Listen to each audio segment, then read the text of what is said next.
बेहतरीन फाखरा लिबास पहन करके ईदगाह को तशरीफ ले जा रहे थे। जो रास्ते में मिल रहा था सलाम करते जा रहे थे। मेरे ख्वाजा गरीब नवाज ने देखा सड़क के किनारे पे एक नाबीना लड़का खड़ा हुआ है, जिस्म पे फटे हुए कपड़े पहने हुए हैं, हाथ में मामूली छड़ी है, बाल बिखरे हुए हैं, उदास लड़का खड़ा हुआ है। मेरे ख्वाजा ने उस लड़के को सलाम किया। हिंदुस्तान का बादशाह सलाम कर रहा है, हिंदुस्तान का राजा सलाम कर रहा है, एक मामूली सी लड़के को मेरे ख्वाजा सलाम कर रहे हैं। आज का इंसान समझता है आने वाला इमाम हमको सलाम करे। आज इंसान ये सोचता है कि ये जाने वाला इंसान हमको सलाम करे। मैं बताना चाहता हूँ मुसलमानों, मेरे आका फरमाते हैं जो पहले सलाम करेगा वो जन्नत में पहले जाएगा। हजरात गिरामी, मेरे ख्वाजा गरीब नवाज ने सलाम किया। इरशाद फरमाया, ए भाई तुम्हारी आंखों से आंसू क्यों निकल रहे हैं, तुम्हारा चेहरा उदास क्यों है? उस बच्चे ने कहा मुझसे मेरा हाल क्यों पूछ रहे हो? कहा बताओ तो सही। उस बच्चे ने कहा भाई हसन, खुशी वो बनाते हैं जिसके बाप जिंदा होते हैं,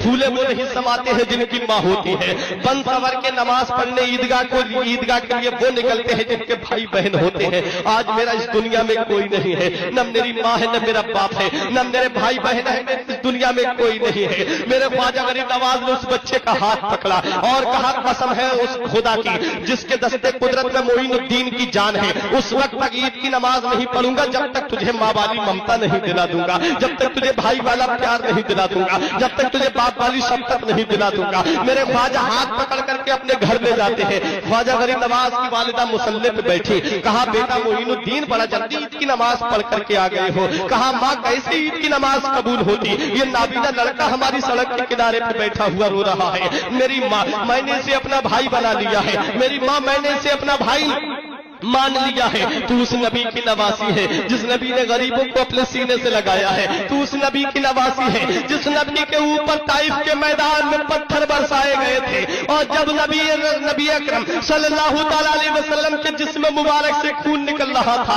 और जब हवा का फरिश्ता आया था, कहा आका इजाजत दीजिए इन्हें अभी उड़ा करके ले जाऊं। पानी का फरिश्ता आया, बोला हुजूर इजाजत दीजिए इन्हें अभी यहीं पर बहा दूं, यहीं पर डिबो करके मार दूं। वो जिब्रील अलैहिस्सलाम ने कहा था आका इजाजत दीजिए दोनों पहाड़ों को मिला दूंगा, यहीं पर पिस जाएंगे। तो मेरे नबी ने इरशाद फरमाया था, ए जिब्राइल सुनो, मैं इस दुनिया में कहरो गज़ब बनकर नहीं आया हूँ, बल्कि मैं तो गरीबों को सीने से लगाने के लिए आया हूँ, मैं तो गरीबों की मदद करने के लिए आया हूँ, मैं तो यतीमों को कलेजे से लगाने के लिए आया हूँ। मेरे ख्वाजा गरीब नवाज कहते हैं मेरी माँ तू भी उस नबी की नवासी है जिस नबी ने गरीबों को सीने से लगाया है, तू उस नबी की नवासी है जिसने यतीमों को अपने सीने से लगाया है। मेरी माँ इस बच्चे को मैंने अपना भाई बना लिया है, तू इसे बाप वाला प्यार दे दे, माँ वाली ममता दे दे। मेरे ख्वाजा की वालिदा कहती है बेटा घबरा नहीं। उस बच्चे को गुस्ल देती है, बेहतरीन कपड़े पहनाती है, सर में तेल डालती है, आंखों में सुरमा लगाती है। उसके बाद जब लड़का खुश होने लगा, जब लड़के के चेहरे से खुशी जाहिर होने लगी तो गैब से आवाज आती है, ए मोइनुद्दीन हसन, अब तक तो तुम हमारे हसन थे लेकिन आज से हम तुम्हें गरीब नवाज का लक़ब अता फरमाते हैं।